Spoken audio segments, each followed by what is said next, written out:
Hello, hello. Good morning, everyone. I hope everyone is having a great start to their day. My name is Alfredo Daniel Barrera Miranda. I'm one of this year's CHCI Public Policy Fellows, sponsored by Amazon. I am delighted to be with you here today for the Our Moment in History, Latinos and Our Democracy session. I am very much looking forward to learning about the crucial role our communities play in elections, and also to learn more about how we can encourage more Latinos, Latinas, and Latines across the country to participate in our diversifying economy and democracy. On behalf of CHCI, I would like to thank Emily's List, T-Mobile, and Lyft for their generous support of this session. I think the first thing we're going to do is I would like to introduce our opening remarks by Julie Chavez Rodriguez. Until recently, Julie served as Senior Advisor, Assistant to the President, and Director of the White House Office of Intergovernmental Affairs. During the Obama-Biden administration, Julie served as Special Assistant to the President and Senior Deputy Director of Public Engagement in the Office of Public Engagement. So please join me in welcoming Julie Chavez Rodriguez. Okay. Sorry. Quick change of plans, everybody, actually. So we have our session chair representative, Stephen Horsford, here. So we're actually going to introduce our representative first. Just so everyone is aware, Representative Horsford was first elected in 2012 and currently represents Nevada's 4th Congressional District. He currently sits on the House Financial Services Committee and the House Armed Services Committee. So please join me in welcoming Representative Horsford.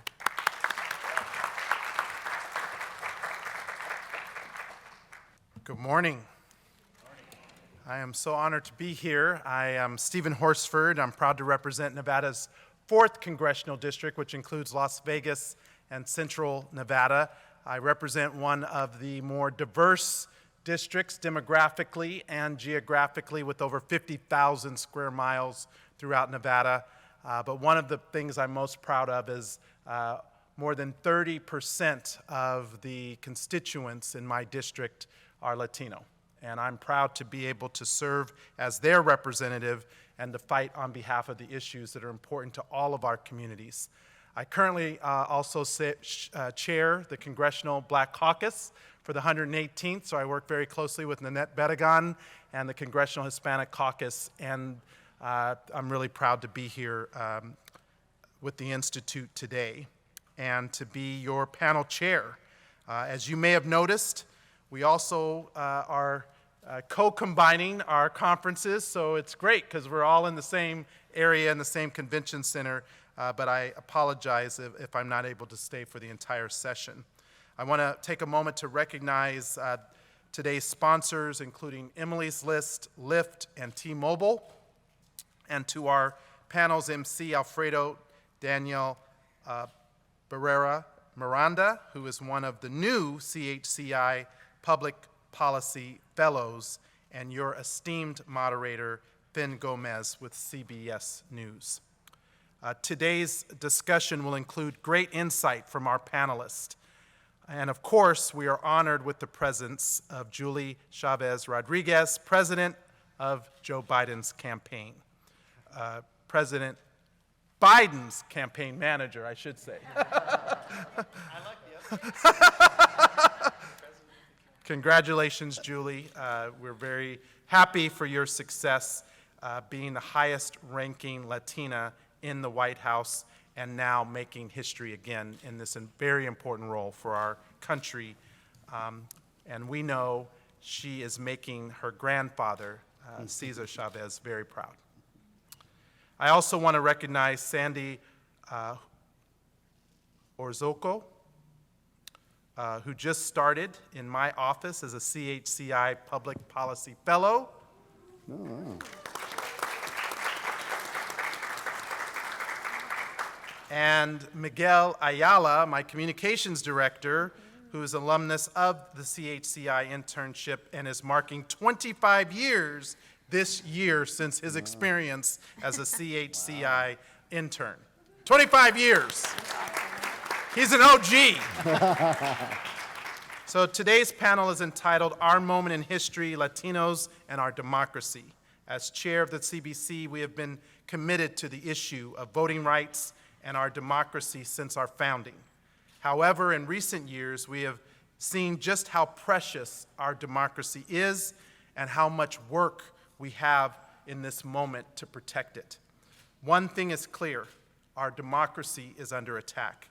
As the voting power of Black and brown communities grows and strengthens, there are those who want to hinder that progress. Look at the recent Supreme Court rulings on the congressional district maps of Alabama and Louisiana. The Supreme Court clearly said that the current maps do not accurately reflect the population of those states. Alabama's voting population is 1/4 Black, yet out of the 7 congressional districts, only 1 has a chance of electing a Black member. And the Alabama legislature has chosen to defy the ruling and submit new maps that still do not meet those requirements. This is playing out in places like Texas and Florida, Georgia, that have a growing percentage of Latino populations, Black and Asian populations, and one thing is clear: they're afraid of the demographic shifts in this country. But one thing is also clear: we're not going back, and we will not be silenced in this moment.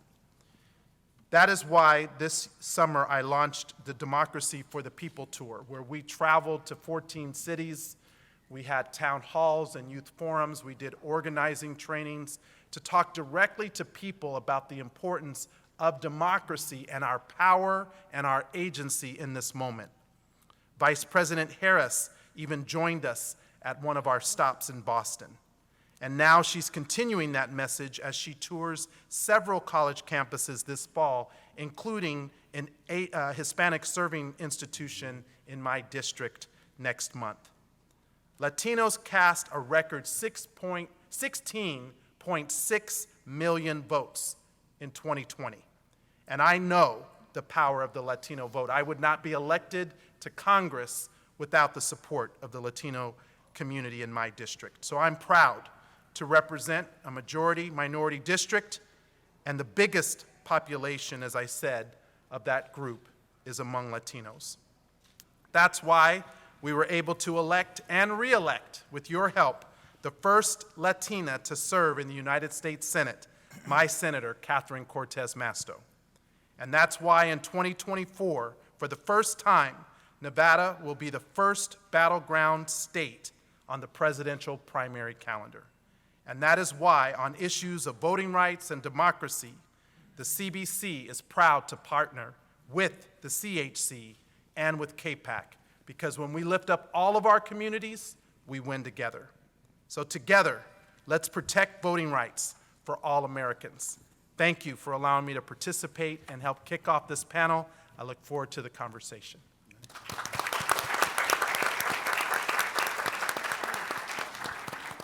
Awesome. Well, thank you so much, Stephen Horsford, for your wonderful remarks. Now it really is time to introduce our wonderful opening remarks by Julie Chavez Rodriguez. So let's give her a hand, please.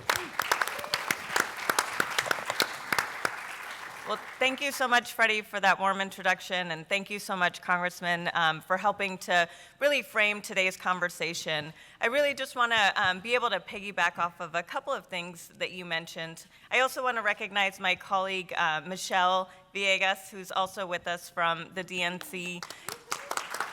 Woo! And I want to highlight that in this moment in time, as we think about our moment in history, I can't be more grateful for the strength of the party that we have right now, the incredible partnership that we have, not just with Michelle and I, but across our institutions, from the campaign to the DNC to obviously the president continuing to lead this country. And so as I step in and to this incredible role, it really is marking our moment in history.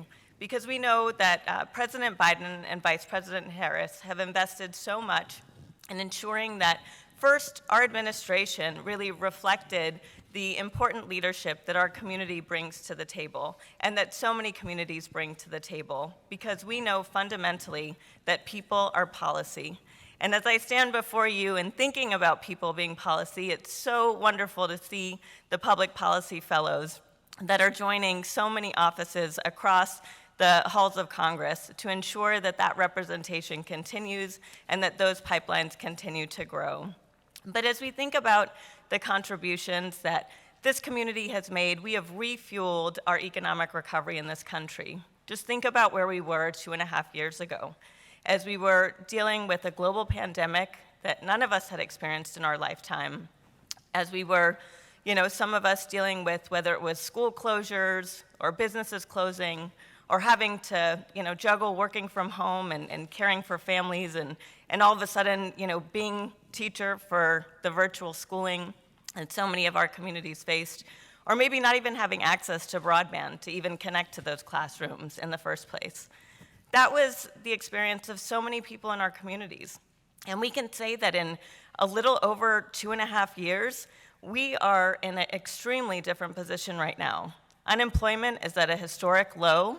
We are accessing even more affordable healthcare options. 700,000 more Latinos have access to affordable healthcare as a result of provisions in the American Rescue Plan, and that have been continued since other historic legislation that this administration has passed. We, through the beginning of the child tax credit, were able to cut Latino childhood poverty by 40% and invest $11 billion in Hispanic serving institutions. That's in a little over than 2.5 years. That is extremely significant. Those accomplishments are real, and we know that our families are beginning to feel the effects of this economic recovery. But we know that we need time to finish the job. And that's really what is so exciting about the opportunity that we have right now, to ensure that we are getting out and connecting with our communities, because we know Latinos and the Latino vote will continue to be consequential in every single election from here on out. We have to use this moment to ensure that we are rooting our community in the values that we want to see, not just in the halls of Congress, but also in the White House. So I really am so excited to continue to bring this opportunity to so many members of our community, to engage them in this critical moment in our history, and to continue to build power and show that our voice and our vote will influence the trajectory of this country and the trajectory of our politics. If you all haven't seen, because not all of you may be in some of our priority states that we're focused on right now, but if you haven't seen some of the new and exciting ways that we're reaching out, especially to young Latino voters, I definitely want you all to check out joebiden.com, sign up and get involved. But we have this great Spanglish ad that we're running right now that is my favorite, because it really is, I think, speaking to our communities, speaking to the fact that we are bicultural, we are bilingual, some of us more so than others, self-admittedly, that we bring that experience and that lived experience to everything that we do, whether it's where we choose to socialize or recreate or play, but definitely where we work. So thank you all so much for your heartfelt commitment to this organization, to the organizations that you all are here representing, and most importantly, to our community. Thank you all.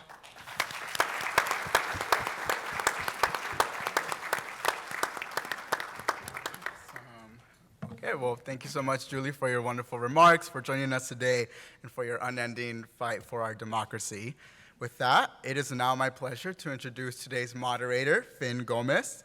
Finn is the political director for CBS News, where he oversees the daily political coverage. Prior to being political director, he covered the White House for CBS News as a White House producer. He is also the first Latino political director for CBS News. And that's amazing. And he is the first journalist of color to be named that role among the 5 major American broadcast networks. So let's give it up for Finn Gomez, everybody. Thank you. Thank you. And thank you, Fredo. Thank you so much. And thank you, all of you, for joining us today. It is such an honor to be here. It's such an honor to be with this incredible panel. It's such an honor to have heard from Congressman Hosford and, of course, from Julie Chavez Rodriguez. The congressman talked about being esteemed. I think I can think of no better description of our speakers and our panel that we have here today. Also, it's an honor to be here to be at this incredibly important leadership conference. And the fact that you are here means that you realize the significance of your participation in our democracy, the significance of your participation in the electoral process, and also in this incredibly crucial election cycle that we're now in. Now, we will be getting to a point where we're going to open it up for questions. I hope you have questions ready and tough ones as well. So why don't we get started? And why don't we get started with this incredible panel that I mentioned? First, to my left is Matt Barreto. He is the faculty director, Latino Policy and Politics of the Latino Policy and Politics Institute at UCLA, and one of the best pollsters in the country. Please applause. Yes, yes. Rochelle Garza, who is not only the president of the Texas Civil Rights Project, but she's also the chairwoman of the U.S. Civil Rights Commission. Please. Larry Gallegos, he's the public policy manager at Lyft. Please welcome Larry. And of course, Anais Carmona, she's the director of Federal Legislative Affairs at T-Mobile. Now, why don't we get started? And why don't we get started with you, Dr. Barreto? I'm going to call you Matt because I've known you for a long time. And so, Matt, in speaking to what Congressman Hofstra said, but also speaking to the importance of the Latino vote for this election cycle, can you tell us, in your latest polling, in your research, what you're hearing, why the Latino vote matters so much in this election cycle? Well, great, thanks, and echo everything you said. It's great to be here with this panel and with you all today. I'm excited to talk about the importance of the Latino vote. I think what we've been documenting is just the absolute growth and the growth in key states. And you heard Julie talk about the work in the last campaign in 20 and looking forward to 24. We already have seen that come to fruition in 20. Without that growth and the mobilization really driven by young Latinos in places like Arizona and Nevada, and in partnership with a large African-American population in Georgia, those states would not have been flipped and would not have performed for the president. And so we've already seen that in those states. We've seen expansion in other places, Pennsylvania. We see expansion in North Carolina, and it was one of the states that we continue to look at. Just tremendous growth. The growth and the growth potential of the Latino vote, I think, is what makes it most interesting. It also makes it dynamic because it's changing. There's new voters. When we're doing polling or research, we have to constantly be updating our lists and getting these brand new people. We're not just talking about, a little change here or there. You're talking hundreds of thousands of new voters in some of these states each election cycle that are coming in and being registered and eligible for the first time. And that's why it is so critical. Some of these other populations are a little bit more stagnant and they're not moving as much. But just an example from 20 is that we had a record high national turnout in 20. It was a 15% increase over 16, which was already a high turnout election. 15% national increase. The Latino vote increased by 30%, double what everyone else in the whole country did, double. And we're forecasting that same growth into 2024. So I think it's critically important to engage these communities, to be talking to them early and soon, as you're already seeing the campaign doing. And those are the states I want to be having us think about is, yes, those southwestern states are critical. We heard the congressman talk about Senator Cortez Masto's reelection, which was razor thin and was driven by very strong Latino performance. Arizona and Nevada, but also think about Georgia, North Carolina over in the southeast, and Pennsylvania as places where the Latino vote is likely to make the difference in who wins those states. Because you wouldn't typically, as you mentioned, you wouldn't typically think these states, these battleground states, are ones that have a Latino vote that can factor, that can matter, if you will. But if you see also, also Wisconsin. Wisconsin has one of the largest growing populations of Latinos in the country since the pandemic, the last few years. So that to me is like another key battleground state, of course. So I mean, so it's, you know, Absolutely, Wisconsin is absolutely there. We ran programs in 20 in Spanish in Wisconsin. We had a state Latino director in 20 in Wisconsin, based in Milwaukee. We did a lot of outreach there. We had Spanish radio and Spanish mailers going to households, right, reminding people of how to vote. And that was something you didn't see before. And you know, without saying too many additional nice things about Julie, this was all done under, you know, Julie's direction in 20. She was overseeing, in addition to being the deputy of the entire campaign, really overseeing our Latino program. And that was the reason why, when we said there's a big Latino population in Milwaukee, there was no questions asked. It was like, well, let's go engage them. And that makes the difference in places like that on the margins when you're talking about getting out an additional 20, 30,000 votes, Latino votes, that had previously been unengaged, you know, right, by most previous campaigns. So just maybe you would get some of the other ads, but there were concerted efforts to do that outreach, and that's another state that I think we should be paying attention to.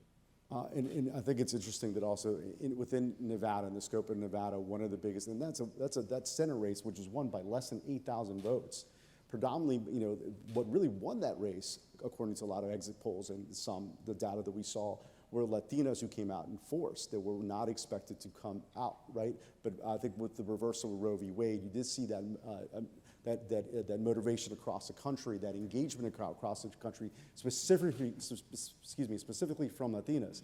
That and the fact that CCM went to that Bad Bunny concert, by the way. I think that played a role. Now, but okay, Rochelle, like you know Texas. You know, you have run statewide in Texas. There you also saw a big engagement specifically in your race in 2022, but you also saw the prominence of the Latino vote also in Texas, correct? Yeah, absolutely. I also wore another hat. I ran for Attorney General of Texas this last cycle. I was actually the first Latina to ever be nominated by a major party for that position. And I also had a baby during the process, so I like to multitask. But I was the only woman of color on the statewide ticket. I was the only Latina on the ticket, and we did see a response from the Latino community, even when it came to my primary, where in a 5-way primary, I won 43% of the vote. Right? In the runoff, after I had my daughter, I won by 25 points. And I have to give a shout out to Emily's List because they invested in me. It's more than demographics. It's about investment in candidates that are reflective of the community that we are trying to serve, right? So I think that you see it across the state of Texas in terms of Latino engagement. In my race in particular, there's a lot of talk about Latinos moving to the Republican Party. It's absolutely not true. And one glaring example to me is Zapata County in Deep South Texas on the border that was talked about incessantly after the 2020 election, how it went for Trump. Well, I won that county by more than 13 points. And it flipped for me. And what we noticed is that Latinos in Texas will change party affiliation if they see a Latino person who is running for office. And you know, it speaks to the needs for further representation, for someone from the border, a working person. All of those things are critically important to engaging Latino voters. Because Texas may be 40% Latino, but that doesn't mean we're necessarily engaging them as a voting bloc. So the work that the Biden administration is doing, I think in Texas, is really critically important to make sure that we're engaging the voters in Texas. And you know, we just need to support Latino candidates that are running from mayor all the way up to statewide tickets. Do you think Texas is in play, and do you think it can turn blue this cycle or in the incoming cycles? That is always the question. Right? I've been hearing that for a while. I mean, you think? Demographics aren't destiny. It's just we need the investment. It's going to take some time. I will say that there were almost 1 million new Latino voters in 2022. From 2020 to 2022, almost 1 million more. Mm-hmm. But we need to engage them.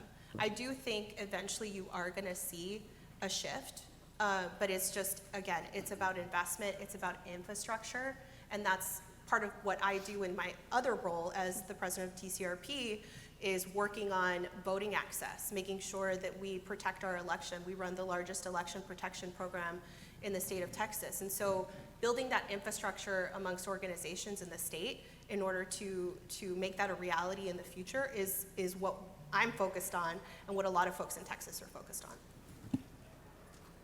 on. We look at the ruling from the Supreme Court. We look at Alabama and some of those hurdles that now that, there's been criticism, as has been stated, that democracy's under threat, perhaps. In Alabama, you're seeing that. You're seeing that in you would argue in Texas as well. What are you seeing? As someone who knows Texas extremely well, is that something that how is that, do you think, impeding Latino voters from getting to the polls? I mean, I think there's a lot of, it's a maze in order to get to the ballot box in Texas. There are all these hurdles that you have to jump through. For those of y'all from Texas, y'all know. So and there are more barriers that are being built up, but that's why it's important to have this advocacy piece and litigation piece in order to stop the suppression tactics as much as we can. We have seen some gains in terms of access for voters with disabilities in order to get curbside voting. That was one win that TCRP had at the legislature this last session. So being proactive and trying to expand voting as much as we can, and also making sure there's a process for curing your mail-in ballot was something that was critically important to get done this session, and we did it. So it's all of these little ways that the state legislature is trying to take away the right to vote.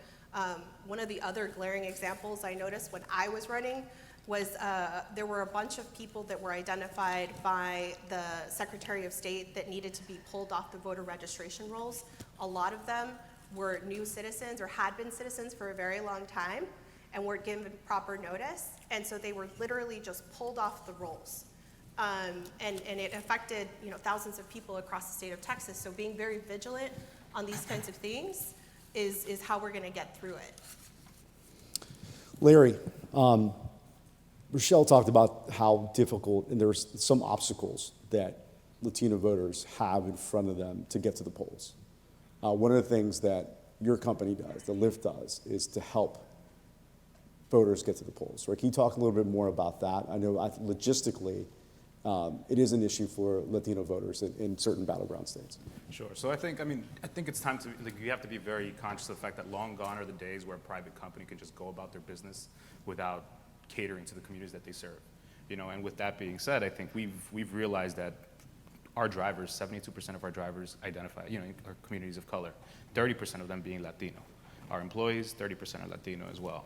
So once you have an influx of employees that look like these communities that serve, our drivers specifically, the staff, what we did is we realized that transportation was a barrier to get to and from the polls. So we partnered with organizations like the Hispanic Federation, Voto Latino, Unidos, and even very grassroots community-based organizations within different districts throughout the country and different markets to provide them with ride codes to get to and from the polls, in different languages so people understand that. And on top of that, working with a lot of these CBOs, because you have part of the electorate that's a little bit older. They may not know how to use our platform or the app. So getting out there and be like, hey, this is how you download Lyft onto your phone, walking them through the process. Little things like that go a long way to get more engagement out there, because especially with our communities at times, they need validators. They need folks that look like them, that they feel represent them in order to get engaged. So I think, our voter access program that helps people get to and from the polls and regardless of what side of the aisle you're on, is very important to kind of get folks to the polls. And that's throughout the country? Throughout the country, correct. Throughout the country. Yeah. Is there a hiring increase in certain battleground states or anything like that, like specifically, or is it really just dependent upon, remember if an individual wants to get to the polls? That's correct. We're promoting it internally throughout different markets completely. Like I said, working with organizations, and then the organizations we're working with obviously are going to promote that a little bit more in certain states. Right, great. Anais, so at T-Mobile, I know you're a Texan also. Proud Texas, Texan, proud for Texan, sure. yeah. From El Paso, Ciudad Juarez, so proud border town kid. There you go. Represent, of course. Even though Arizona has arguably better Mexican food. Just We'll saying. take that offline. I'm just saying, I'm a little biased there, I'm not gonna lie. Blasphemy. I know, sorry. No, but tell us about what T-Mobile is doing I think when we were speaking earlier, Matt had said that one of the top issues for Latinos in recent polling is the economy. You have a significant workforce, so you're making initiatives to appeal to Latinos. What are you doing at T-Mobile?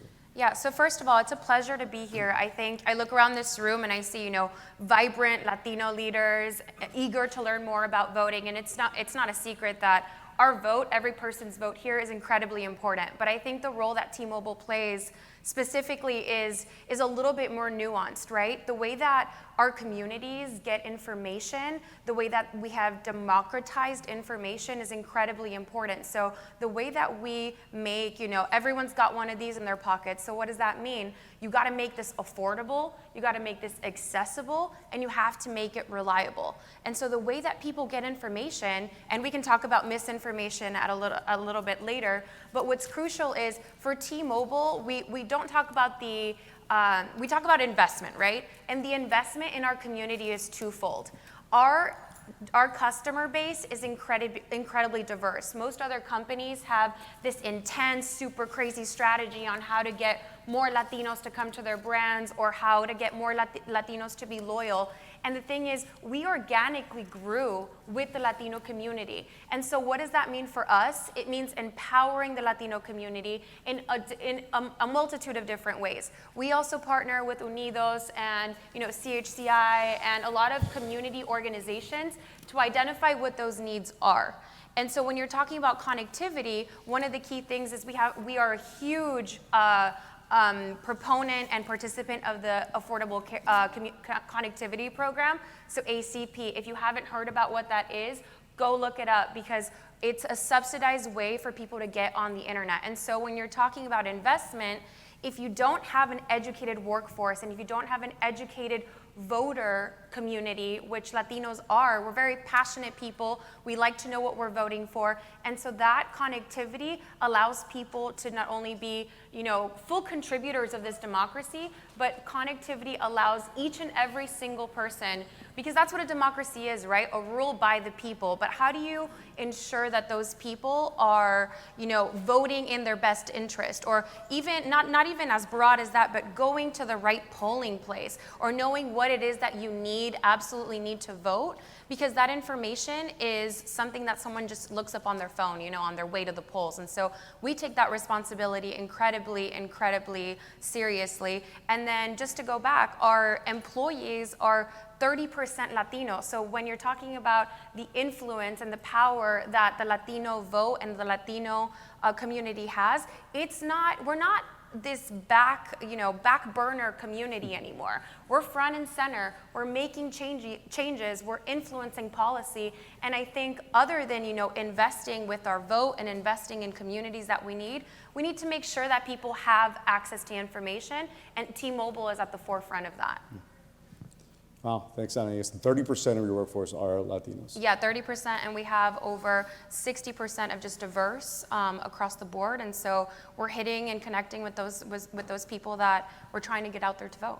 On the connectivity issue, how prominent will you, specific to the 24 election cycle, are you going to be amplifying, are you going to be increasing those efforts to help the Latino electorate, to help voters overall? Yeah, absolutely. So one of the things that I did pick up from Michelle and from Matt over there is we're talking about all these rural states, right? And so one of the things that we forget to talk about is Latinos live in rural states. And so the more connectivity that we have in those pockets and in those areas where there's no cell service or there's no broadband or there's no access, that's key. So we are after the T-Mobile Sprint merger, as you know, we revamped what our actual map looks like. So we have broadband connectivity. We're competing in places where we've never been before. We're having, Spanish language employees at stores, telling your abuelita and your tío what their plan actually means and how they can use their phone. And so that literacy is key. And then also one thing I did want to mention,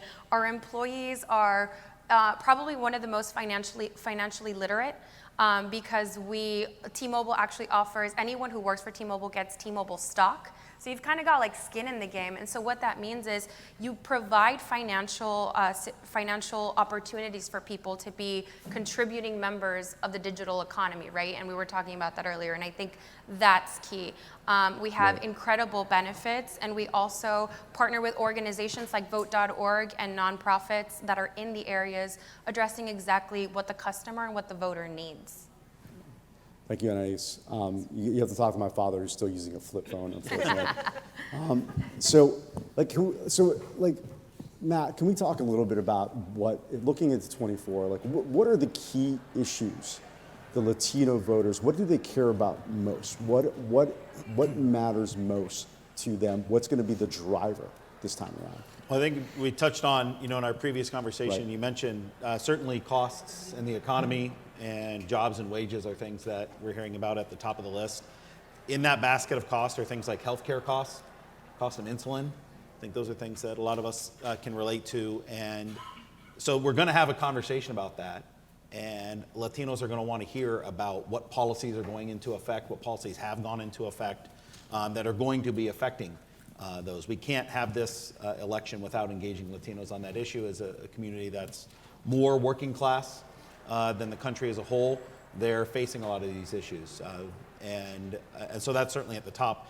Healthcare issues are important, not just from a cost perspective, but also we continue to see, and Rochelle talked about this, the importance of reproductive rights for women.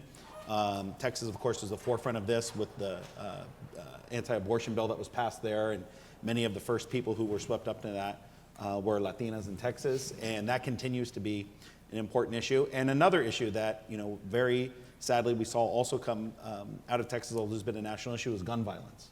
That still is continuing to pop up in our polling as issues that Latinos care about. They want to see more action. They want to see something done on that issue. And so I think, those are the things that the conversation is going to be about in Latino communities. And the more that we can engage on those issues, the more we're going to then see Latinos want to come and get engaged themselves in this election. Rochelle, at least on the political analyst side, there was some interest to see how the Roe v. Wade reversal and that political motivation, especially specifically for Latinas, would last. But we saw recently in Ohio, where there was a special election essentially on an abortion referendum, essentially, and it's coming up again formally in November. But do you think that issue will last through the 2024 election? Will it be a galvanizing force that we have seen in the 2022 election, midterms, and in some of these off-year elections we've already been seeing? Yeah, absolutely. I mean, I think we need to talk about it.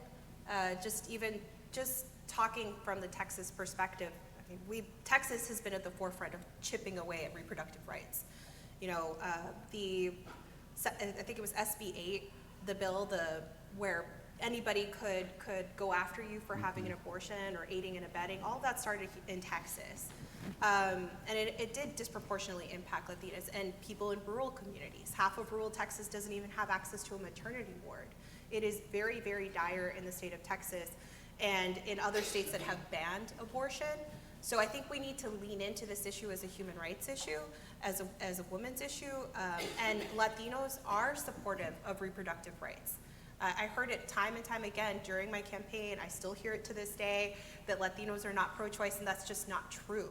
I'm sure you could talk about the polling. Yeah, so the polling backs it up. There's no question. There's a huge percentage of Latinos who might say personally, for religious or other cultural reasons, they're personally against it. But when we ask people, should the government ban abortion, those same exact people say no. I mean, you're talking into the high 70s, maybe 80s, when you consider the number of people who are supportive of it being an option, even if they have their own personal politics. And I think you probably encountered a lot of those people on the trail and who are seeing those stories, including maybe Catholic organizations who are, trying to at least find medical care for women, even though they have their own politics, because these bans are very not well received.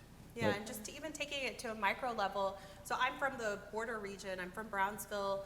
I had a case that went up against the Trump administration in 2017 involving a young teen girl who was in immigration detention, and she was denied access to abortion care. In a community that is over 80% Latino, Right. I mean, you had folks that were very supportive of this young woman getting access to reproductive health care and enacting her abortion decision. We ended up getting that getting her the care that she needed against all odds against the Trump administration. And now there is the Garza notice that is given to teens in immigration detention Right. that they have a right to access abortion care. And you know, another wonderful positive of the administration, of the Biden administration, is that they've adhered to that agreement. And they're making sure that teens that are in Texas in immigration custody get to enact their decisions and move to another state where they can do so. And I say all of that to say that we need to lean into this issue. That was the one issue I was not attacked on during my 22 campaign. Not one single ad attacking me on that abortion work came out by my opponent. And so I think that's very, very telling of the temperature of the state and the country on where we are on access to reproductive justice. Right, and now we're going to actually now turn to some Q&A, actually, so it's time for that. So why don't we get started with that? I'm going to like put my thumb on the scale a little bit. One issue we have not talked about is immigration, and I think it's very important that we should talk about that. But ask whatever you want. Is there someone with a mic? Yeah, don't have a lot of time.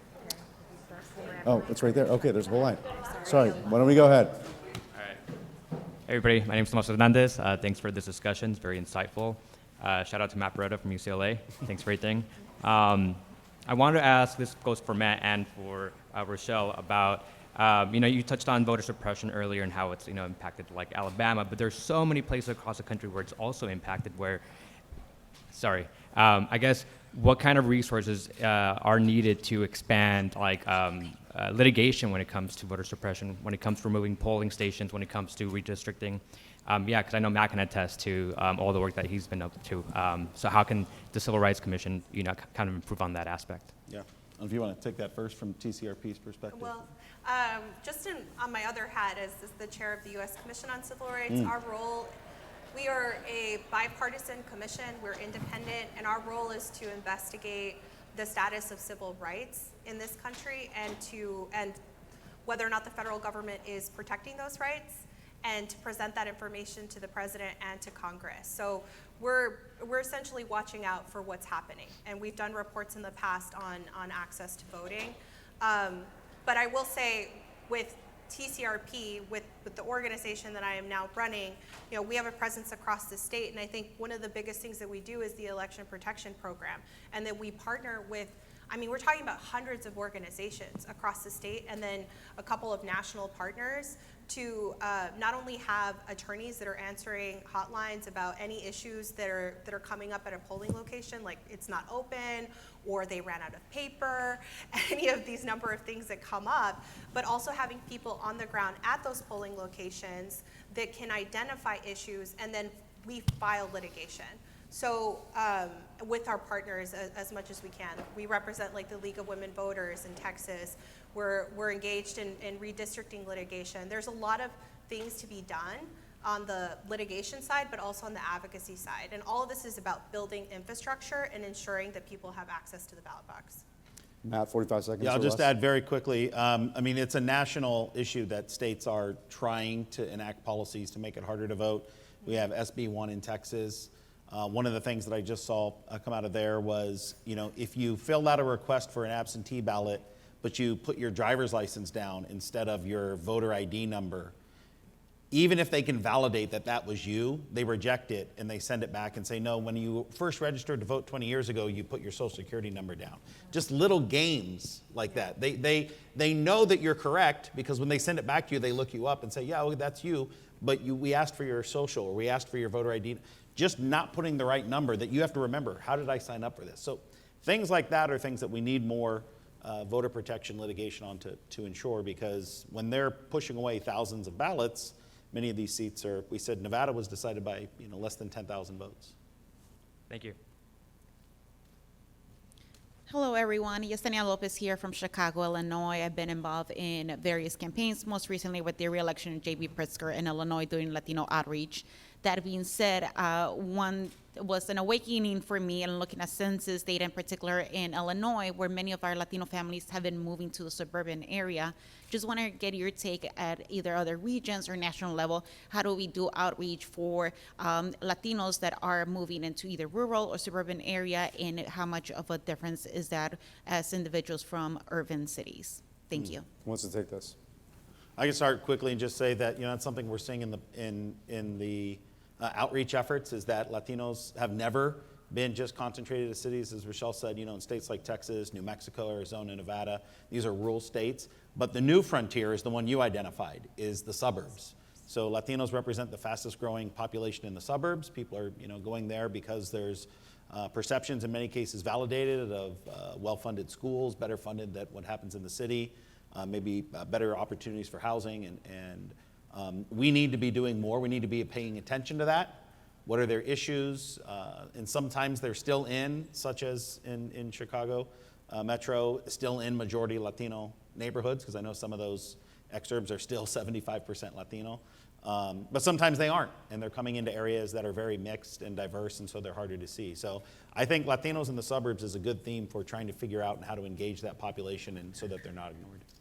Just from a quick point, I travel to a lot of battleground states and early voting states, and this is my 5th presidential cycle that I've covered. This is one in this role, but primarily in the field I've covered them. And this is the first time that I've seen in battleground states, you've seen Latino families in places where I never saw them before. You saw taco trucks in places that used to be just like Waffle Houses, and so I think that says a lot about that, and to your point. Anyone else on this topic? Anyone else? Okay, thank you very much. Good morning to all. Florencia Garrido here representing Siemens Energy and VP Legal for them, but in this case I represent my family as a mom of 2 teenagers. To me, Latino engagement starts at high school level, if not earlier. And my question to you, they're both active in clubs, they're active in Young Dems, they don't have resources. What would you tell them? They're really disappointed in this cycle coming up. I can't get them enthused to really support the community, support Latinos, and support democracy in general. What resources are there for them? Rochelle. I guess I'll take this. What state do you live in? Florida. You live in Florida. Important. Oh, I know. Florida's tough. What part of Florida? Orlando. Okay, so I-4 corridor, very important.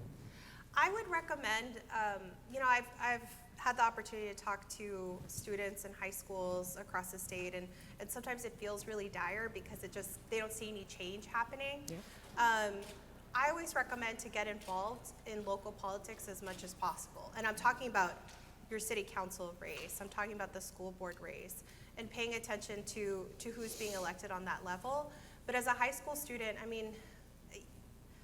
the world is big, right? It feels overwhelming. It feels like nothing is going to change. But there's so much strength in one person standing up for their rights and standing up for what's right. I experienced that on a personal level in the cases that I've taken on. So I think that just encouraging them to understand that they can be a change maker. We all have that in us. And to get involved as much as they can in local politics. Okay. I would add to maybe bring in our corporate friends that and you guys tell me if you disagree with this, if they change the sort of orientation of the club to just be about civic engagement in general and nonpartisan, they're going to have way more opportunities to engage, even if behind the scenes a majority of the kids are progressive. These sort of folks it's very difficult, to invest in the young Democrats of Orlando, but if it's just the Latino youth, civic outreach, then there's something where... As a nonpartisan, company, what we want is for people to be connected and to be informed.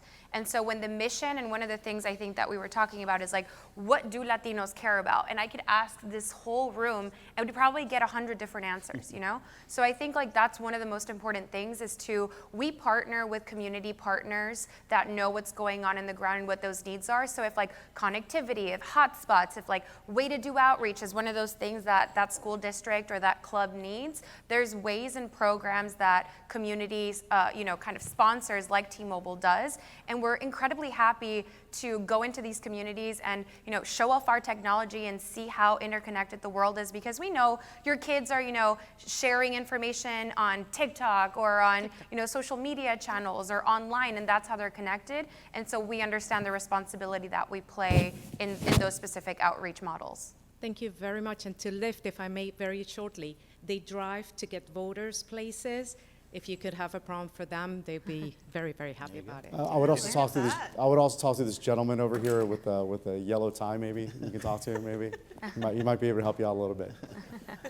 Next question. Can we get two? Or is this the last one? I'll make it quick. Hi, Francesca Kaoskonos.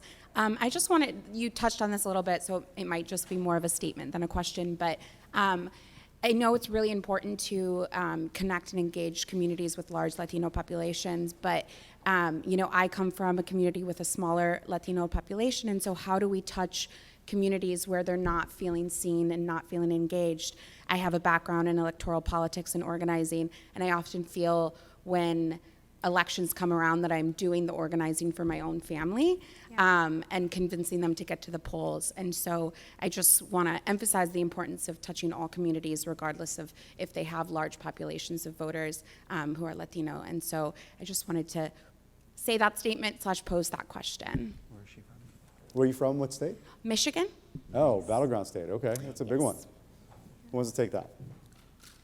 I think there's, there was programs in Michigan in 22 and 20, probably not the biggest, programs, but there were Latino programs there, and the population is growing, mostly around the city, but growing in different, reaches of the state. And I think the best bet to attract outside attention is to find pockets of concentration. So if there is, sort of a Mexican American or Puerto Rican part of town or something where there can be, a coming together, because it is very difficult, as we were saying in the suburbs. If people are harder to see, it's harder to target and it's harder to direct attention there. So even in places like Michigan, there are, pockets of very large Latino populations. They may not be large in size on a state as big as Michigan, but there are, and hosting events, and I think you can get, campaign attention that way. Thank you. From an apolitical, objective perspective, I'm very impressed by these questions, and very impressed by the engagement that many of you have expressed in this discussion. Please, sir. Hi, everyone. My name is Angel. I work for the Chicago City Council. I'm also a proud DACA recipient. And my question for you all, thank you. My question for you all is, we talk about the Latinos who can vote, but what I also want to ask you is, how are we capturing the impact that our undocumented community plays a role in our democracy? As we know, I have canvassed for candidates. I have gone out and talked to people about the importance of voting. I've also registered people to vote. How are we capturing the data of our undocumented communities who can't vote, but who are very much in tune with our democracy? I'm going to you a lot, but he did mention data. That's great. Great question. And I can also plug an article and some coverage that Finn and his team at CBS recently covered a poll that we sponsored, ran for the Immigration Hub. We broke the news. It was an exclusive, I think. It was exclusive, yeah. But Finn and Camilo at CBS, it's a great story. It just came out on Monday. It highlights the importance, in particular, of taking action to continue to support DACA recipients and other undocumented folks in our community, and how it can be an electoral issue. We haven't talked about that a lot. We've talked about the economy and healthcare and other issues, but it suggests that because of the personal connections that you can attest to, the way that people are so well connected and knowledgeable and aware of immigrants in our community, that has a lot of power to be a mobilizing issue, an issue that will really garner attention. And so we've seen that in the data. We've seen it as a powerful issue. Of course, in 2012, it's virtually uncontested now that was one of the secrets to Obama's reelection, was getting DACA passed in that really groundswell of enthusiasm that we saw afterwards. And so I think we should continue talking about how we can engage these communities and bring people in who are contributing, working, living in the U.S. and making this their home. Real quick, Rochelle, what did you see in 2022 in regards to that in Texas? I mean, I think it's complicated, but you know, the immigration is always treated as this hot button issue when it's really, we're talking about our neighbors and our friends and our family members and you know, we're talking about contributing members to our society, people that, although you know, you can't vote, you're involved in politics. Look what you're doing.